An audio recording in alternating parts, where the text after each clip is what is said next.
Good evening everyone. Good evening sir. Good evening बेटा। इसलिए सभी को हैप्पी होली एडवांस में। Thank you sir. Thank you बेटा। Same sir. Thank you. चलिए एनीवे गुड इवनिंग एवरीवन।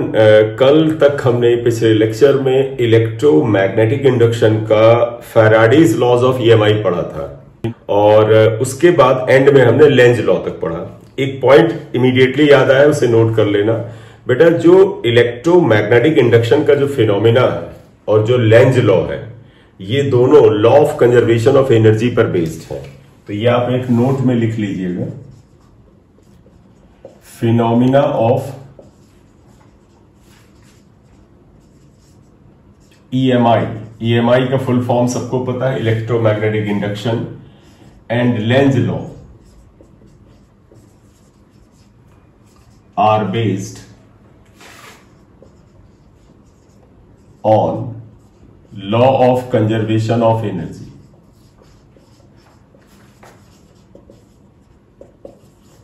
पिछले लेक्चर में जो हमने फैराडे लॉ किया था उसमें इंड्यूस ईएमएफ निकाला गया था। तो अब हम इंड्यूस करंट पर आएंगे।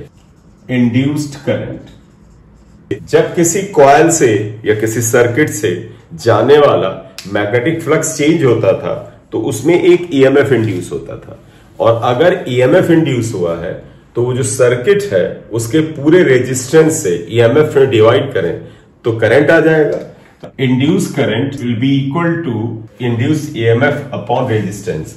ये रेजिस्टेंस बेटा जो कॉइल लेते थे या जो सर्किट लिया जाता है उसका टोटल रेजिस्टेंस है। टोटल का मतलब इक्विवेलेंट रेजिस्टेंस। ई की वैल्यू आपको याद है, minus N d phi upon d t था, जहां एन नंबर ऑफ टर्न्स था अपॉन आर।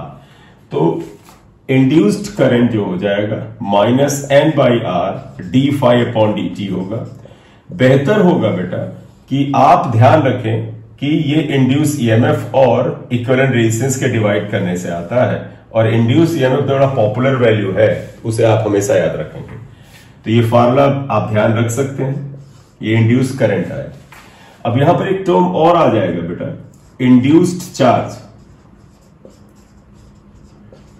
आप चाहे तो dq से लिखें या डेल्टा q से लिखें। इंड्यूस चार्ज का मतलब समझिएगा बेटा, जब एक सर्किट से जाने वाला मैग्नेटिक फ्लक्स चेंज होता है तो उसमें एक करंट चलती है जिसे हम इंड्यूस करंट कहते हैं।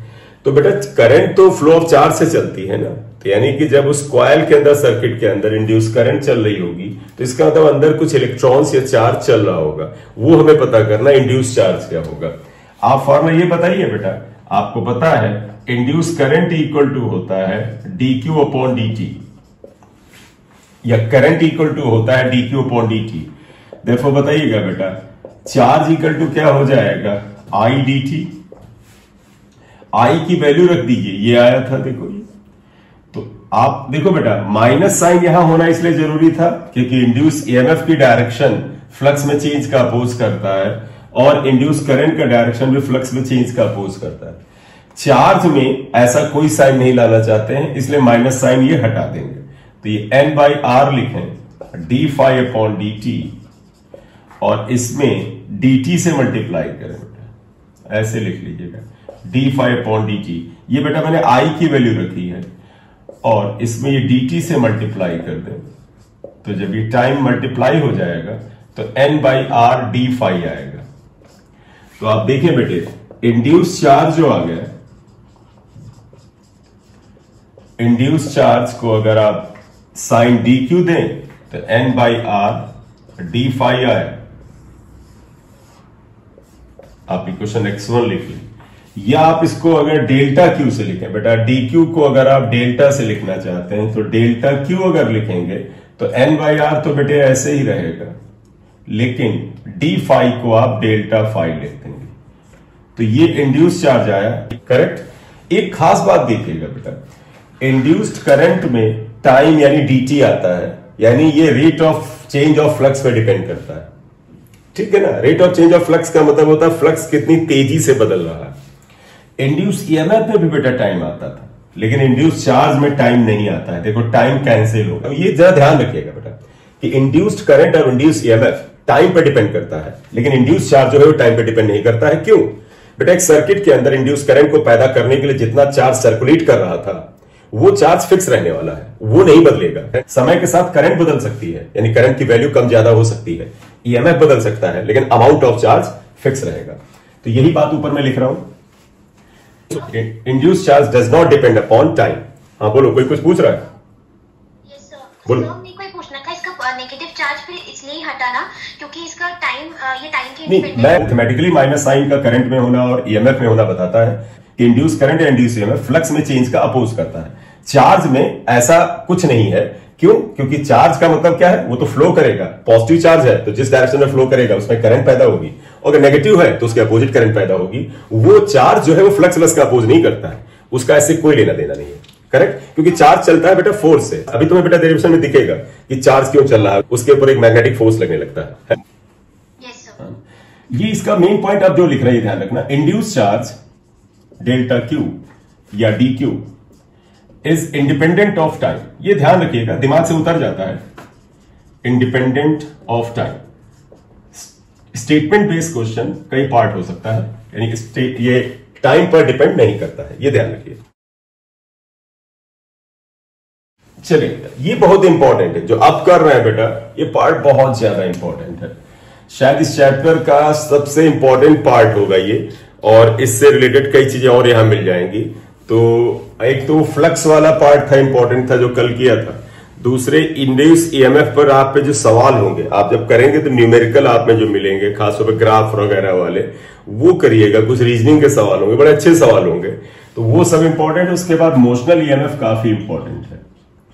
मोशनल इंड्यूस्ड ईएमएफ और पोटेंशियल डिफरेंस एक ही बात है। आप ईएमएफ कहें, पोटेंशियल डिफरेंस कहें, जैसे हो सकता है मैं ई से लिख दूं या वी से लिख दूं। आमतौर पे पोटेंशियल डिफरेंस लिखेंगे तो वी ले लेंगे, ईएमएफ से लिखेंगे तो ई से ले लेंगे। बेटा देखो, एक ये मैग्नेटिक फील्ड है, और मैग्नेटिक फील्ड क्रॉस का मतलब इट इज एक्चुअली इनवर्ड्स, जैसा आपको दिख रहा है। इस मैग्नेटिक फील्ड के अंदर एक कंडक्टिंग रॉड अगर आप ये लें, देखिएगा, एक कंडक्टिंग रॉड है बेटा, ये कुछ गति से जा रही है, जेके है बेटे, इसकी लेंथ एल है, और ये इस मैग्नेटिक फील्ड बी के अंदर जो कि इनवर्ड डायरेक्टेड है, इस पे वेव वेलोसिटी से जा रही है। तो there is a rod JK of length L, it is a conducting rod which is moving with velocity V in a magnetic field B. Constant velocity से मूव कर रही है, जैसा कि अभी बताया गया। अब होगा क्या बेटा, ये कंडक्टिंग रॉड है तो इसके अंदर बड़ी मात्रा में बेटा नेगेटिव इलेक्ट्रॉन्स होंगे, और ये इलेक्ट्रॉन किसी एटम से निकल के बाहर आए हैं। तो जिन एटम से निकल के बाहर आए हैं वो पॉजिटिव आयंस भी अंदर होंगे। तो जब ये रॉड बेटा वी वेलोसिटी से आगे मूव कर रही होगी, इसके अंदर जितने भी चार्ज पार्टिकल हैं वो भी बेटा इस रॉड के साथ वी गति से आगे जा रहे हैं। अब आपको याद है, कोई पार्टिकल जिसमें चार्ज क्यू हो, अगर वेलोसिटी वी से मैग्नेटिक फील्ड बी में मूव करे तो उसके ऊपर एक मैग्नेटिक फोर्स लगता है Q B V sine theta. तो हम यही करने जा रहे हैं, लिखेंगे force on positive and negative charges जो इसके अंदर है। F इक्वल टू बेटा होता है Q B V sine theta. Sine theta sine 90 होगा, क्यों? क्योंकि देखो वेलोसिटी एक्स एक्सिस पर है और मैग्नेटिक फील्ड जेड एक्सिस के नेगेटिव डायरेक्शन में। क्यू को बेटा ई कर लो, क्योंकि ये हम इलेक्ट्रॉन ले रहे हैं, इलेक्ट्रॉन पे चार्ज ई होता है, और जितना इलेक्ट्रॉन पे नेगेटिव चार्ज होता है ये पॉजिटिव आयंस पर उतना ही पॉजिटिव चार्ज होता है, बीवी आएगा। ये फोर्स लगेगा, ये मैग्नेटिक फोर्स है, एफएम से डिनोट कर ले। डायरेक्शन क्या होगी? फ्लेमिंग लेफ्ट हैंड रूल लगा लीजिए आप, जैसे आप बताइएगा, इसके ऊपर बताइए किधर लगेगी। तो फ्लेमिंग लेफ्ट हैंड रूल है राइट हैंड पाम रूल से, आई बी, तो जिधर से आप थप्पड़ मारते हैं उधर एफ आएगा। बेटे लगा के बताओ इलेक्ट्रॉन पे फोर्स किधर लगेगा। देखिए आई का मतलब ये अंगूठा, बी का मतलब जिधर की ओर उंगलियां रहे, और फोर्स होता है हथेली की डायरेक्शन में। अगर ये रॉड दाहिनी तरफ जा रही है तो इसका मतलब ये इलेक्ट्रॉन भी दाहिनी तरफ जा रहे हैं। और तुम्हें पता है जब इलेक्ट्रॉन जिधर मूव करते हैं करंट उसके अपोजिट होती है, तो करंट इस इलेक्ट्रॉन के हिसाब से लेफ्ट में लोगे तो आप ये अंगूठे को लेफ्ट में कर दो, मैग्नेटिक फील्ड नीचे, तो फोर्स नीचे लगेगा। तो इलेक्ट्रॉन पे फोर्स नीचे लगेगा। लेकिन जरा पॉजिटिव आयंस पे देखो, जब ये रॉड दाहिनी तरफ मूव कर रही है बेटे, तो बताओ ये पॉजिटिव आयन भी दाहिनी तरफ मूव कर रहा है, और जिधर पॉजिटिव आयन मूव करता है उधर ही करंट होती है। तो पॉजिटिव आयन के लिए करंट यानी अंगूठा जिधर ये मूव कर रहा है इधर रहेगा, मैग्नेटिक फील्ड भी नीचे रहेगा, फोर्स ऊपर। तो इस पर ये फोर्स ऊपर की तरफ लगेगा, इस पर नीचे लगेगा। तो फ्लेमिंग लेफ्ट हैंड रूल या राइट हैंड पाम रूल से ये बेटा इलेक्ट्रॉन पर डाउनवर्ड और पॉजिटिव आयन पर अपवर्ड लगेगा। By Fleming's left hand rule Fm is downwards on electrons and upwards on positive ions। ये हमने डायरेक्शन लिख दिया, ये फोर्स ऐसे लगेगा। अब आप एक चीज देखिएगा बेटा, इलेक्ट्रॉन मूव कर सकते हैं, पॉजिटिव आयंस नहीं बेटा। क्यों? क्योंकि सॉलिड है, रॉड एक सॉलिड है, उसके पॉजिटिव आयंस उसके एटम्स हैं जिनसे इलेक्ट्रॉन डिटैच हो गया है। ये तो मूव नहीं कर सकते, इन पे फोर्स लगेगा, इस फोर्स के अंदर इतना दम नहीं है कि इसको हिला सके, तो ये नहीं मूव करेंगे, लेकिन ये मूव करेंगे। तो इलेक्ट्रॉन बेटे जानते क्या करेंगे? वो बॉटम पर कलेक्ट होने लगेंगे, इलेक्ट्रॉन बॉटम पर कलेक्ट होने लगेंगे। करेक्ट? इलेक्ट्रॉन पूरे वॉल्यूम से आएंगे ना बेटा, यहां से यहां से यहां से, तो ऊपर पॉजिटिव चार्ज का एक्सेस होगा। जहां पर इलेक्ट्रॉन की कमी होती है उसी को तो हम पॉजिटिव चार्ज कहते हैं। एक लंबगोलाव देखिएगा, इसका रिजल्ट क्या बना। ऊपर पॉजिटिव चार्ज की अधिकता हो गई, नीचे नेगेटिव चार्ज की अधिकता हो गई, इसलिए इस रॉड में बेटा एक इलेक्ट्रिक फील्ड पैदा हो जाएगा जो ऊपर से नीचे की ओर काम करेगा। ये इस डायरेक्शन में एक इलेक्ट्रिक फील्ड आ जाएगा। अब आप देखिएगा बेटा, यहीं से खेल देखिए बदल जाएगा। ये इलेक्ट्रिक फील्ड अगर ऊपर से नीचे की ओर आ जाएगा तो आपको यह भी ध्यान होगा कि इलेक्ट्रिक फील्ड के अंदर पॉजिटिव चार्ज पर इलेक्ट्रिक फील्ड के पैरेलल एक फोर्स लगने लगता है। तो इन electric field E force Fe अगर आप लिख लें, इसे Fe लिख लेंगे, अभी लिख लेते हैं, इक्वल टू QE होता है, इसलिए Fe इक्वल टू EE लगेगा, ये फोर्स लगेगा।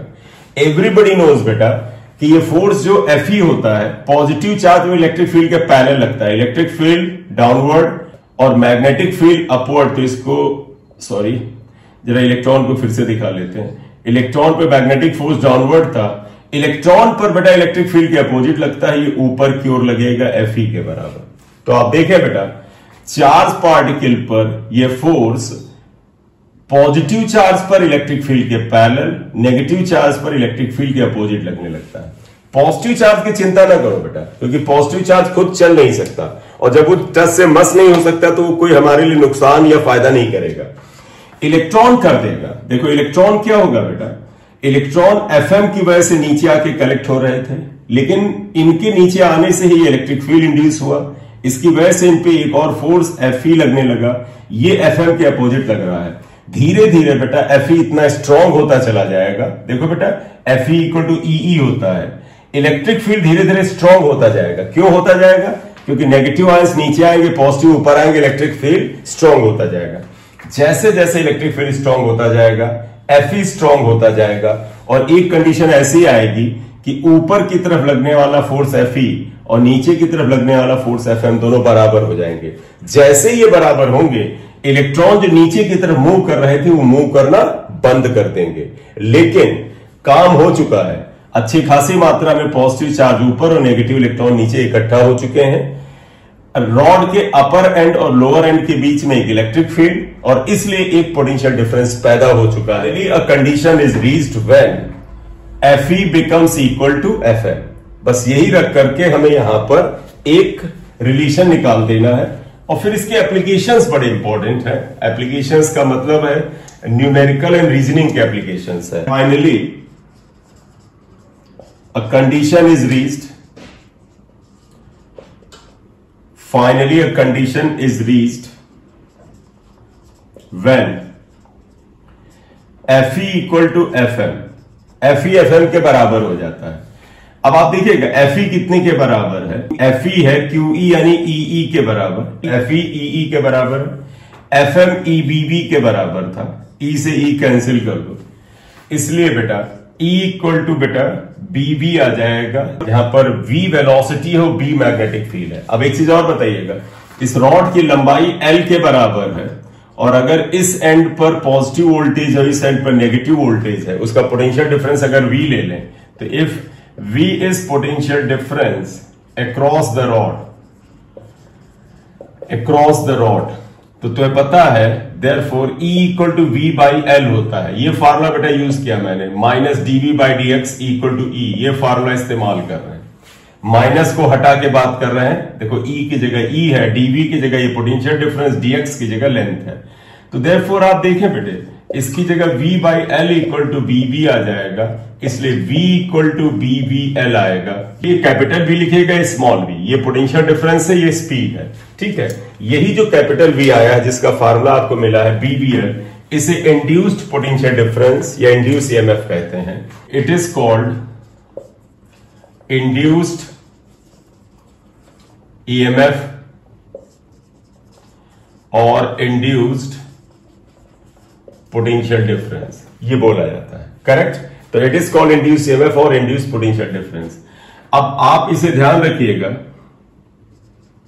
इसमें आपको क्या ध्यान रखना है, हम इसको वेक्टर फॉर्म में भी लिख सकते हैं। इसको वेक्टर फॉर्म में ऐसे लिख सकते हैं, in vector form it can be written as V cross B dot L होता है।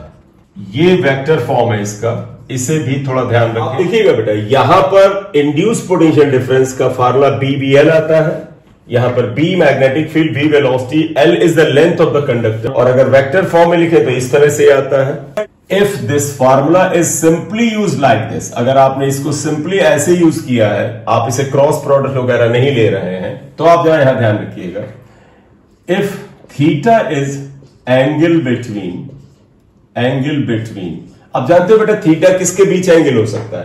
बेटा वास्तव में राइट साइड में से तीनों वेक्टर क्वांटिटी है, ये भी वेक्टर और लेंथ को भी वेक्टर लिया जाता है। Length of the rod is taken as a vector quantity. अभी तुम्हें दिख जाएगा किस डायरेक्शन में लेते हैं। If theta is angle between, या तो B और V के बीच में है, B एंड V, और बेटा V एंड L हो सकता है, V एंड L, और बेटा B एंड L हो सकता है, B एंड L। तो अगर बेटा थीटा चाहे इसके बीच का एंगल हो, चाहे इसके बीच का, चाहे इसके बीच का, देन ये इक्वेशन बेटा ऐसे हो जाती है, V equal to BVL sine theta लिखा जाता है। V equal to BVL sine theta के फॉर्म में लिखा जाता है। तो अब एक चीज मुझे बताइएगा, बड़े ध्यान से सोच के बताइएगा, क्या अगर इसका ये फार्मूला बना BVL साइन थीटा, और इसको हम इस तरह से लिखना चाहें, यानी साइन थीटा को न लिखना चाहें, तो अगर साइन थीटा नहीं लिखा, इसका मतलब साइन थीटा साइन 90 हो चुका है।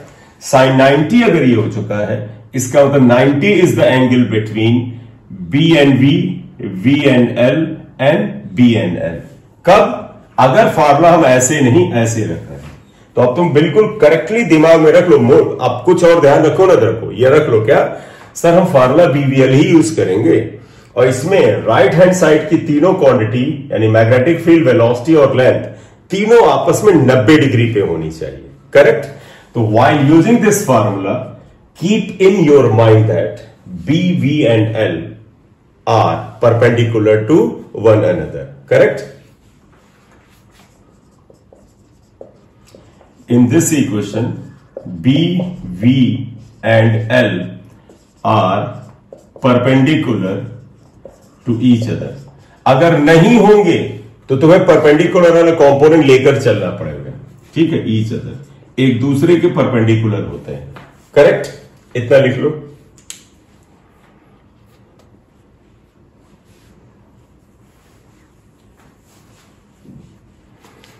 लिख लिया हो तो बताइए। एक हेडिंग डाल दीजिएगा, डायरेक्शन ऑफ मोशनल EMF और पोटेंशियल डिफरेंस। याद करो अभी हमने जो डायग्राम बनाया था वो ऐसे लिया था ना, जैसे एक रॉड है, उसकी लेंथ L है, मैग्नेटिक फील्ड B में वेलोसिटी V से मूव कर रहा है।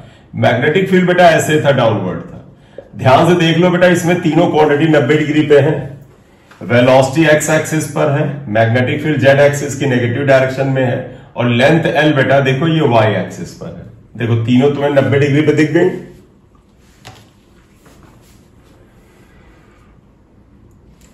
ठीक, अब डायरेक्शन का रूल समझिएगा। डायरेक्शन का रूल ये है कि इसमें जो EMF पैदा हुआ था, इंड्यूस EMF, जिसे V से लिखें। अब आगे हो सकता है मेरी आदत बेटा स्मॉल e से लिखने की हो, तो चाहे V से लिखो चाहे E से लिखो, वो था BVL, ये इंड्यूस पोटेंशियल डिफरेंस या EMF था। इसकी डायरेक्शन के लिए राइट हैंड पाम रूल बेटा लगाया जाता है। देखिएगा राइट हैंड पाम रूल क्या कहता है, फिर से सुनिएगा।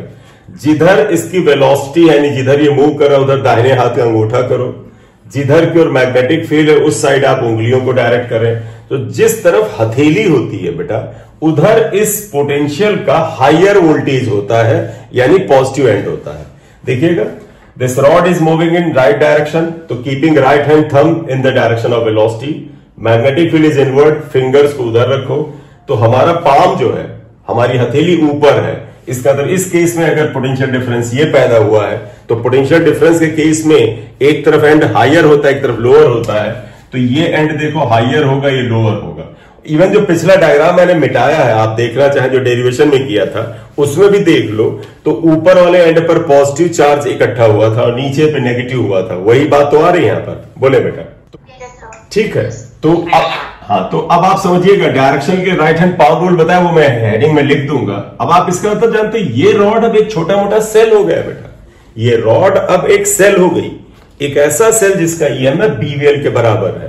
तो अब हम इसका एक अगर सपोर्टिव डायग्राम बना ले, हम कह सकते हैं इस रॉड की जगह अगर हम एक ऐसा सेल बना लें जिसका ऊपर वाला एंड पॉजिटिव है या ऐसे, नीचे वाला एंड नेगेटिव है, और इस रॉड का जो ईएमएफ है वो कितने के बराबर है? B, ये B, V velocity and L length इतने के बराबर है। यानी now this rod behaves as induce cell, एक इंड्यूस सेल की तरह काम करता है जिसका ईएमएफ BVL के बराबर है और हायर वोल्टेज एंड ऊपर वाला है, राइट? तो direction of induce EMF is given by right hand palm rule. इसे भी ध्यान रखिएगा बेटा, राइट हैंड पाम रूल क्या होता है? Keeping right hand fingers and thumb perpendicular, thumb is in the direction of velocity, fingers are in the direction of magnetic field, then the palm will be in the direction of higher voltage की direction में होगा, correct?